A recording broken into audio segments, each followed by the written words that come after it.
그리스도 예수 안에서 사랑하는 새순가족 여러분, 교회는 모임입니다. 우리는 그래서 늘 모이기에 힘쓰라 이렇게 이야기를 하곤 하지요. 그리고 때로는 얼마나 많이 모였나 여기에 우리 관심이 집중되기도 합니다.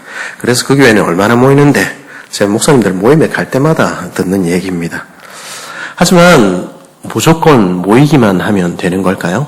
숫자만 많아지고 규모가 커진다고 그게 우리 교회가 주님이 기뻐하시는 그런 교회가 되는 것일까요? 오늘 말씀 17절은 우리에게 이렇게 말합니다. 내가 명하는 이 일에 너희를 칭찬하지 아니하나니 이는 너희의 모임이 유익이 못되고 도리어 해로움이라. 모일 때마다 더 엉망이 돼 간다는 것이죠. 마주할수록 서로를 상처 주는 그런 모임으로 간다면 그러면 어떻게 해야 될까요? 오늘 말씀은 우리 교회들도 그런 교회가 될 수 있다 우리에게 경고하는 것 같습니다. 언제 그러면 우리 교회는 모일 때마다 더 유익이 못 되는 그런 교회가 되는 것일까요?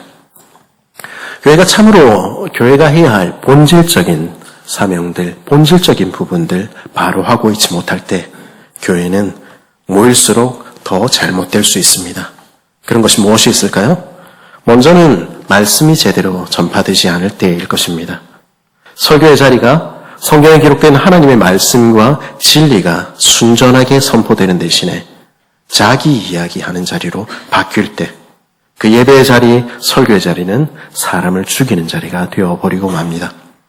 예수님께서 바리새인들에게 경고하셨던 것처럼 배울수록 더욱 지옥의 자식이 되어갈 뿐이며 멸망으로 달려갈 수도 있는 것이죠. 디모데후서 3장 7절은 우리에게 뭐라고 경고합니까? 항상 배우나 마침내 진리의 지식에 이를 수 없느니라.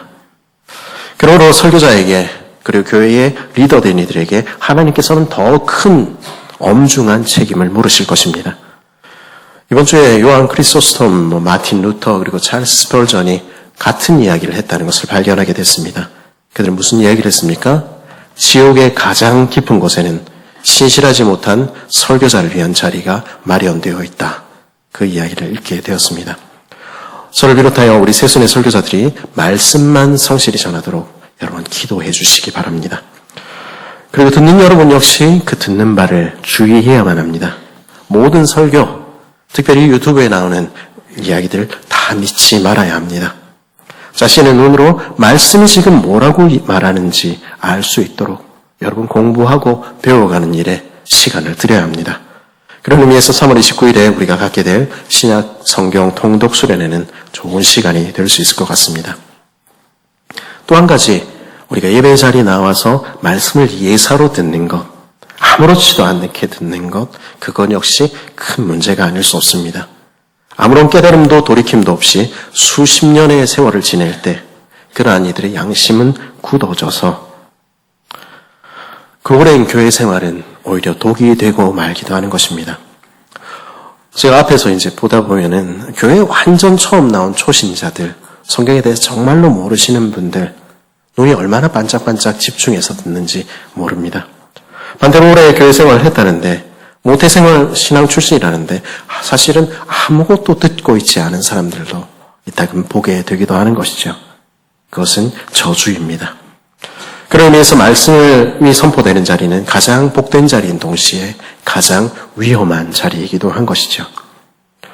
그리고 교회가 모일수록 좋지 않은 또 다른 이유가 있다면 그것은 교회가 원래 하나 되어야 할 그 모습을 잃어버리고 서로 마음이 나뉘어서 있을 때 그때일 것입니다.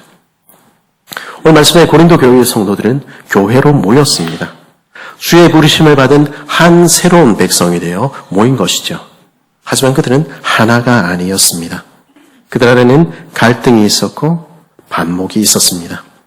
18절 말하는 그들 가운데 순전한 이들이 없었던 것은 아니지만 그들 다수는 끼리끼리 서로를 바라보며 궁시렁거리며 불만이 공동체 안에 싹트고 있었던 것이죠.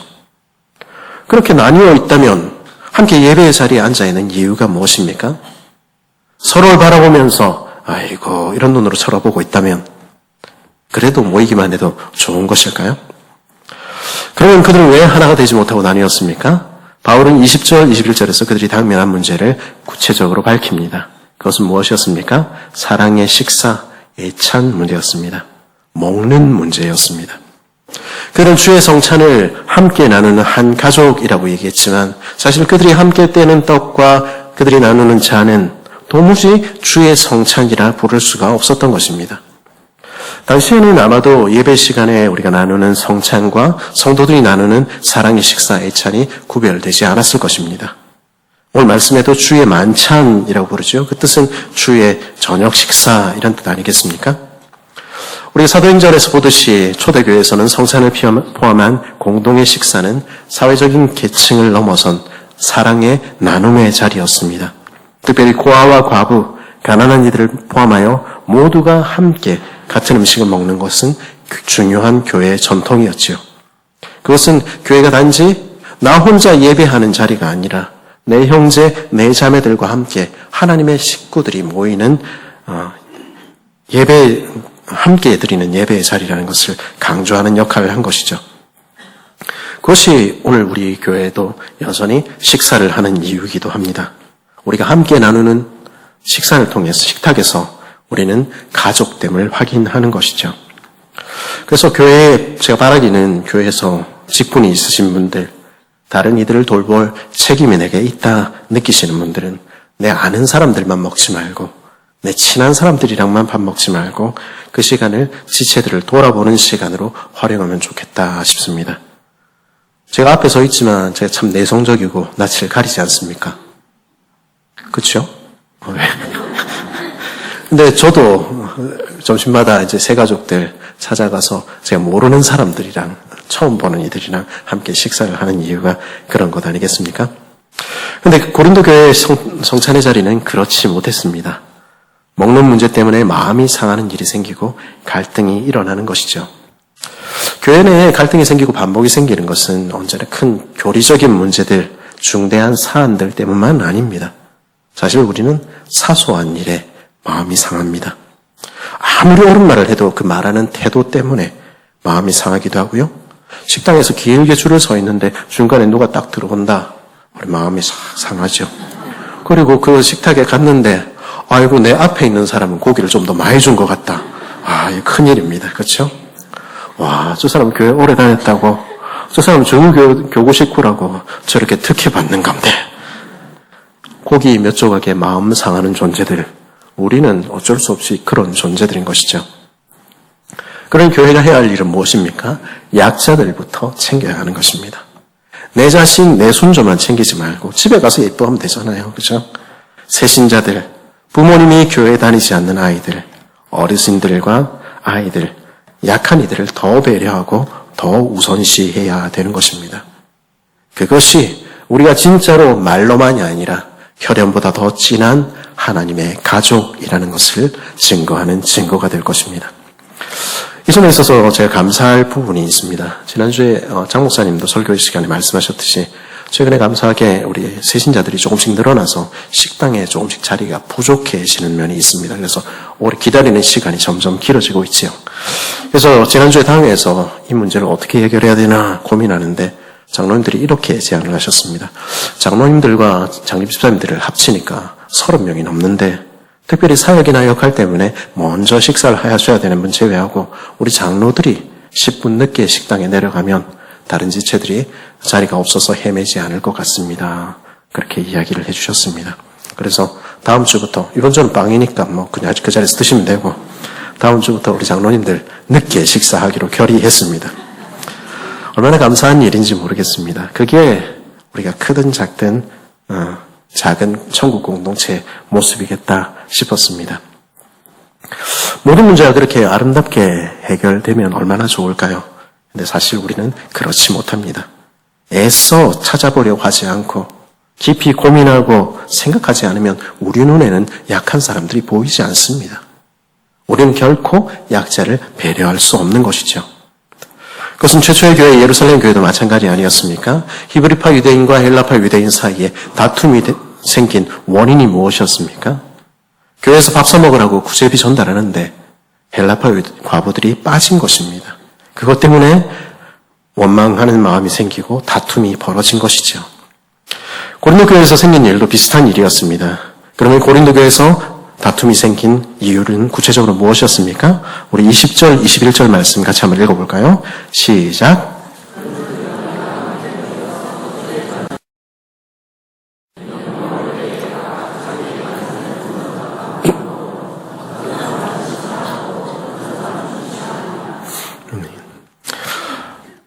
교회가 예배 전에 식사를 하기 위해서 모였는데 그때는 당시에는 저녁에 예배를 드렸던 것 같아요.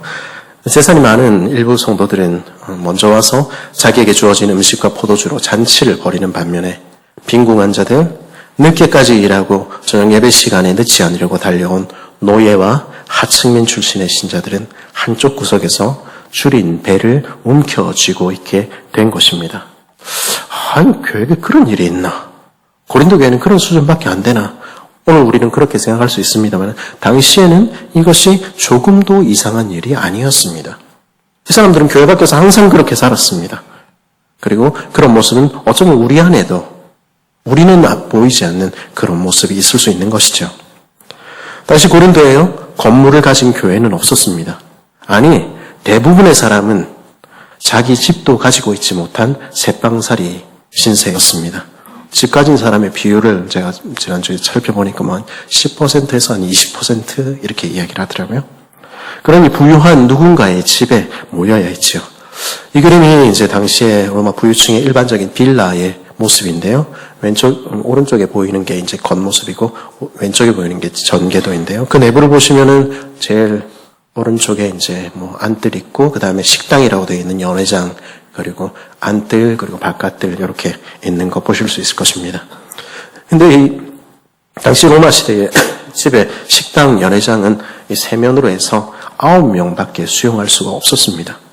그러니 가장 부유하고 귀한 손님들만 이곳에 초대되어 비스듬히 누운 채 음식을 먹을 수 있었지요. 그보다 덜 중요한 손님들은 대략 30명에서 40명 정도 들어갈 수 있는 안마당에, 지붕이 있는 안마당에 앉거나 선체로 식사를 해야 됐고요. 나머지는 뜰에 가서 식사를 하는 것입니다. 그거 당연하게 여겨졌던 것이죠.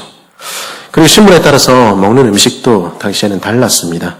당시 기록을 보면 귀족층과 부유층들은 저녁 식사로 올리브나 치즈 같은 전체 에피타이저를 먹고 그리고 고기와 생선, 채소로 이루어진 메인 디쉬를 또 먹고 그리고 과일과 꿀을 먹은 케이크 등으로 된 디저트 그리고 포도주와 향신료를 첨가한 와인 이런 것들로 저녁을 먹었습니다. 이에 반해서 중산층과 하층 계급은 빵과 그리고 올리브 치즈, 야채 같은 것 그리고 가끔 생선이나 소량의 육류, 대개는 밀이나 보리를 끓인 보리지라고 하는 죽이나 아니면 물에 섞은 포도주를 먹었죠. 그리고 가장 하층민들은 보리빵, 빵과 포도주, 포도주라고 하지만 물을 잔뜩 섞은 그런 포도주 먹었던 것입니다. 그게 노동자 및 빈민층의 저녁 식사였죠. 이번엔 연회는 아니었습니다. 하지만 식당에 누운 부유한 성도들과 그리고 안뜰에 있는 중산층의 성도들 그리고 바깥에 앉아있는 하층민과 노예 출신의 성도들에게 주어지는 음식조차 달랐을 수 있는 것입니다. 그리고 당연히 그 음식들은 안쪽의 VIP들부터 먼저 주어졌을 것입니다. 거기 부유한 성도들은요, 자기 밥 먹느라 바빴다는 것이죠.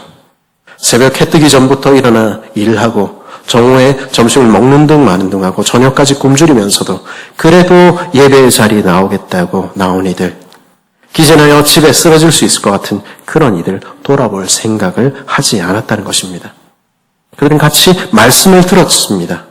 그러나 함께 음식을 먹고 삶을 나누는 가족은 아니었던 것이죠. 아마도 고린도 교회 성도들이 듣고 나누었던 말씀 중에는 우리가 잘 아는 오병이어나 물고기 2마리와 보리떡 7개로 4,000명을 먹이신 사건도 있었을 것입니다. 그러나 그들은 예수님께서 왜 그 일을 하셨는지 그거는 관심이 없었던 것이죠. 마가복음 2장 2절과 3절은 예수님께서 왜 그렇게 하셨는지 그 이유를 이렇게 설명합니다. 내가 무리를 불쌍히 여기노라. 그들이 나와 함께 있은 지 이미 사흘이 지났으나 먹을 것이 없도다. 만일 내가 그들을 굶겨 집으로 보내면 길에서 기진하리라. 그들 중에는 멀리서 온 사람도 있느니라.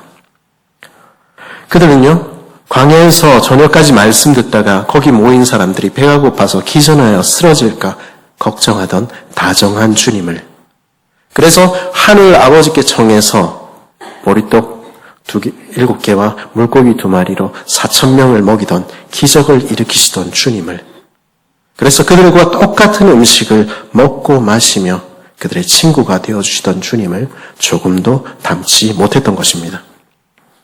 고린도 성도들은 함께 예배하는 내 옆에 있는 형제에게, 내 옆에 있는 자매에게 아무 관심이 없었습니다.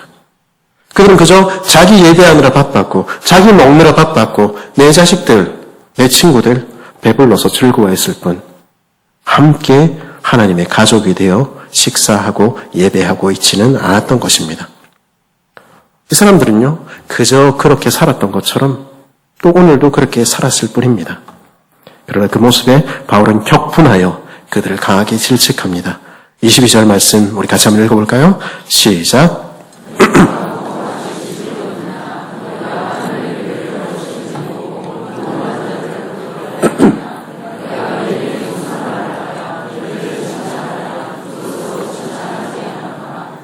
너희는 먹고 마실 집이 없어서 교회 왔냐? 네 형제, 네 자매의 마음을 상하게 하건 말건 네 음식 네 마음대로 먹고 네 음료 네 마음대로 마시고 그게 네가 원하는 전부라면 집에 가서 하라는 것입니다. 니네 집에 가서 네가 원래 살던 세상에서 네 마음대로 그렇게 살라는 것입니다. 그러나 교회는 그런 곳 아니라는 것입니다. 너희는 지금 하나님의 가족 교회를 멸시하고 아무것도 갖지 못한, 그러나 우리 주께서 사랑하시는 네 형제 네 자매를 웃음거리로 만들고 있지 않니? 그래놓고 좋은 소리 듣길 바라니? 그래놓고 신앙 좋은 사람이라 칭찬 듣고 싶니? 나는 절대 그렇게 못하겠다. 바울은 지금 강한 어조로 그렇게 말하는 것입니다. 바울의 책망은 신랄 하지요. 그러나 바울이 성질이 나빠서 이렇게 이야기하고 있는 것입니까? 그는 사실은요, 참으로 그 자녀들이 잘 자라기를 바라는 좋은 아버지, 자상한 어머니와 같습니다. 야단이 목적이 아니라 가르치는 것이 목적인 것이죠. 그래서 23절부터 바울은 그들이 지금 잊고 있는 사실에 대해서 다시 찬찬히 가르쳐 설명하는 것입니다. 너희는 지금 이 식탁이 무슨 의미인지 아니? 이 성찬이 도대체 무슨 의미인지 아니? 바울 당시에는요, 성찬과 애찬이 구별되지 않았다 말씀을 드렸습니다. 빵과 포도주로 하는 성찬은 가장 단촐하고 소박한, 가장 낮은 계급의 사람들이 먹는 그런 기본적인 식사였습니다. 그러나 주의 백성들이 함께 모여서 그것을 나눌 때 그것은 단순한 식사를 넘어서는 것이죠. 바울은 이 성찬이 주께서 친히 제정하신 것이라고 밝힙니다. 예수께서 십자가에 달리기 위해서 넘겨지던 바로 그날, 그 6월절 만찬 자리에서 주님은 떡을 가지고 말씀하셨습니다. 23절입니다. 곧 주 예수께서 잡히시던 밤에 떡을 가지사 축사하시고 떼어 이르시되 이것은 너희를 위하는 내 몸이니 이것을 행하여 나를 기념하라 하시고, 식후에 또한 그와 같이 잔을 가지시고 이르시되 이 잔은 내 피로 세운 새 언약이니 이것을 행하여 마실 때마다 나를 기념하라 하셨으니, 이 식탁은 바로 주님을 기억하도록 하기 위해서 제정되었다 말씀하신 것입니다.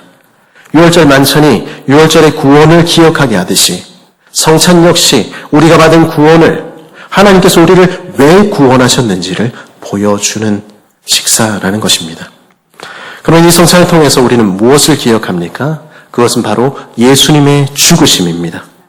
예수님께서 저와 여러분을 위해서 몸을 찢고 피를 흘려 새 언약을 세우셨습니다. 그가 살을 찢고 피를 흘리심으로 우리는 하나님의 사랑받는 백성 된 것입니다. 그리고 우리 모두는 그러합니다. 우리는 주 안에서 동일한 형제, 자매로 부르심을 받은 것이죠. 주의 백성들은요, 그러므로 함께 모일 때마다 서로 동일한 떡과 포도주를 마시며 그 사실을 기억해야 했고 그 사실을 선포해야 했습니다. 그러므로 우리의 성찬은, 우리가 나누는 식탁은 단지 먹고 마시는 또 하나의 식사가 아닙니다. 대신에 우리가 하나님의 사랑받는 자녀가 되었음을 확인하는 주와 함께하는 식사고요. 주께서 새로이 주신 사랑하는 형제 자매들과 함께 천국에서 누리게 될 그 식사를 미리 맛보는 천국 백성들의, 천국 식구들의 식탁인 것입니다. 신분과 성과 재산과 인종, 저마다 끼리끼리 나누어진 세상 앞에서 우리는 같은 포도주를, 같은 빵을 마시며 한 피와 한 몸 나눈 형제 자매임을 보여주는 것입니다. 그로써 이제 새로운 하나님의 나라가 임했고 그리고 오고 있음을 선포하며 살아야 하는 것이죠. 그것이 우리가 성찬을 나누고 애찬을 나누는 이유입니다. 하지만 고린도 교회 성도들은요, 그 의미는 다 잊어버리고 만 것입니다. 그리고는 자기들끼리끼리 모여 앉아 자기들 좋은 대로 권리를 따라 자기 음식을 먹고 자기 음식 마실 것을 마시는 그런 또 하나의 식사로 전락시켰던 것입니다. 그러면 이것이 그 시대만의 일이겠습니까? 그렇지 않습니다. 슬프게도 때로는, 아니 자주 우리들의 교회 역시, 오늘날의 교회 역시 그러할 수 있습니다. 목사와 장로, 집사와 권사 같은 교회 직분자들, 혹은 교회에 와서도 돈 있고 힘 있는 사람들, 특별한 대접을 받는 슬픈 모습을 우리는 보게 되기도 하는 것입니다. 그 모습 속에서 세상은 교회가 다르다는 어떤 증거도, 교회가 하나님 나라라는 어떤 근거도 발견할 수 없을 것입니다. 바울은 그렇게 살고 있는 고린도 교회를 향해서, 그렇게 살고 있는 우리를 향해서 엄중하게 경고하는 것입니다. 그러는 누구든지 주의 떡이나 잔을 합당하지 않게 먹고 마시는 자는 주의 몸과 피에 대하여 죄를 짓는 것이니라. 여기서 합당하지 않게 라는 말의 의미는 명확합니다. 그것은 부정하다는 것입니다. 그러면 구체적으로 여기서 바울이 말하는 합당하지 않게 먹고 마시는 것은 무엇을 말하는 것입니까?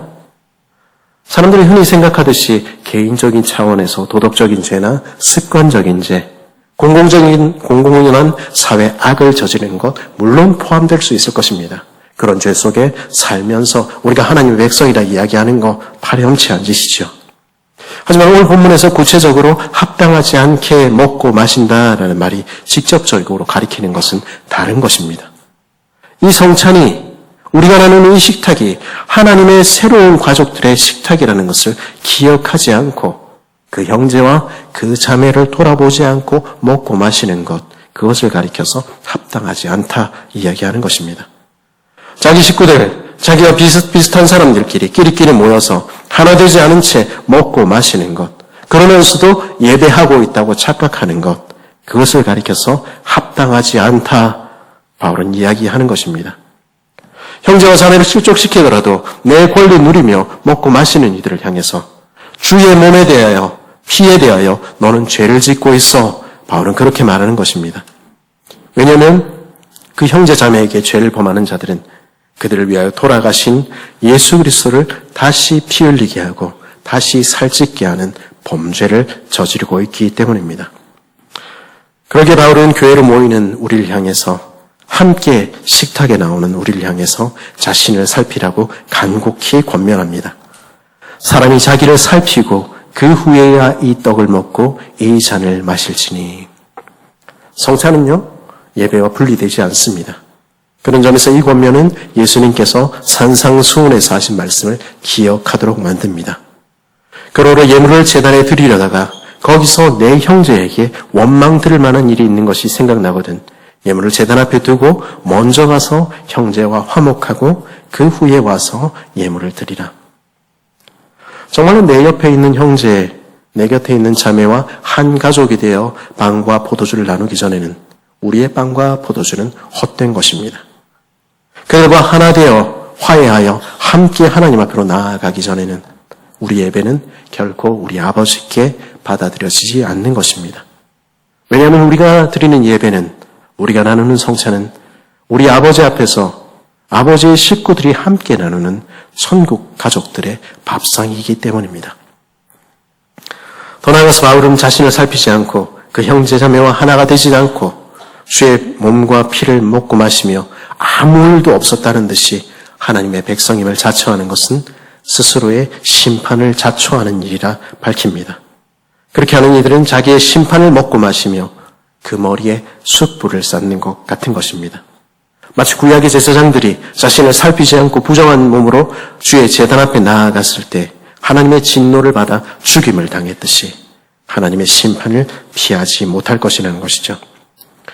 29절 30절에서 바울은 어떻게 이야기합니까? 주의 몸을 분별하지 못하고 먹고 마시는 자는 자기의 죄를, 자기의 심판을 먹고 마시는 것이니라. 그러므로 너희 중에서 약한 자와 병든 자가 많고 잠자는 자도 적지 아니하니 그들이 그리스도의 피와 살을 기억하지 않고 교회의 힘을 기억하지 않고 먹고 마셨을 때 그 결과는 무엇입니까? 그들 중에 어떤 이는 약해지고 병들었으며 일부는 죽기까지 했다는 것입니다. 어쩌면 이것은 영적인 죽음, 그들의 영적인 상태를 의미할지 모르겠습니다. 그러므로 두렵고 떨림으로 저와 여러분 각자는 자신을 살펴야만 합니다. 우리는 참으로 예배하고 있습니까? 나는 참으로 내 형제, 내 자매와 함께 예배하고 있습니까? 바울은요, 그렇게 경고하면서도 이런 경고가 고린도 성도들을 너무 두렵게 하거나 낙담하게 하지 않기를 원했습니다. 31절 32절에 이렇게 말하지요. 우리가 우리를 살폈으면 판단을 받지 아니하리로니와 우리가 판단을 받는 것은 쉽게 받는 것이니 이는 우리로 세상과 함께 정죄함을 받지 않게 하려 하심이라. 이 경고의 말씀은 우리를 죽이거나 심판하기 위한 것이 아니라는 것입니다. 교정하기 위한 것, 다시 돌이켜 회복시키기 위한 것이라는 것입니다. 우리가 이 시간에 우리 자신을 살필 때 바로 우리 옆에 있는 형제와 자매를 바라보며 함께 주의 식탁으로 기쁨으로 나아갈 때 우리는 결코 심판에 이르지 않을 것입니다. 하나님의 말씀을 듣고 순종할 때 우리는 결코 세상과 함께 심판에 이르지 않을 것입니다. 너무 어렵게 생각할 이유는 없습니다. 그저 우리가 오늘 듣는 바 말씀에 귀 기울이면 되는 것입니다.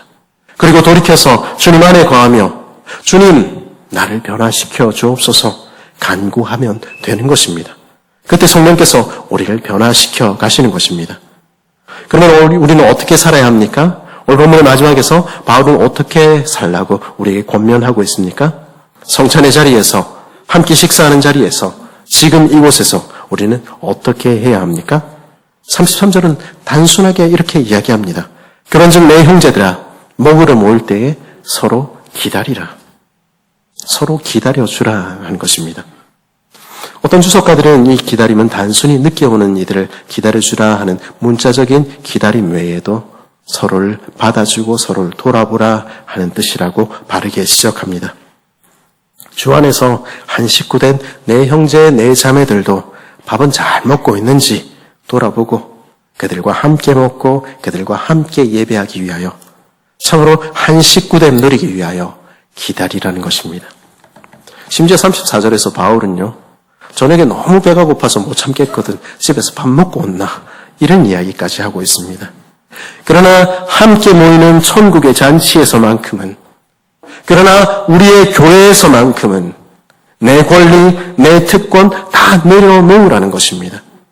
같은 떡을 먹고 같은 잔을 마시며 서로를 돌아보라는 것입니다. 그럼으로써 교회가 무엇인지 하나님의 나라가 어떤 공동체인지 세상에 증거하라는 것입니다. 우리는 참으로 한 식구, 이 세상에서와 그리고 저 천국에서 함께 먹고 마실 천국의 가족입니까? 우리는 그렇게 함께 예배하고 있습니까?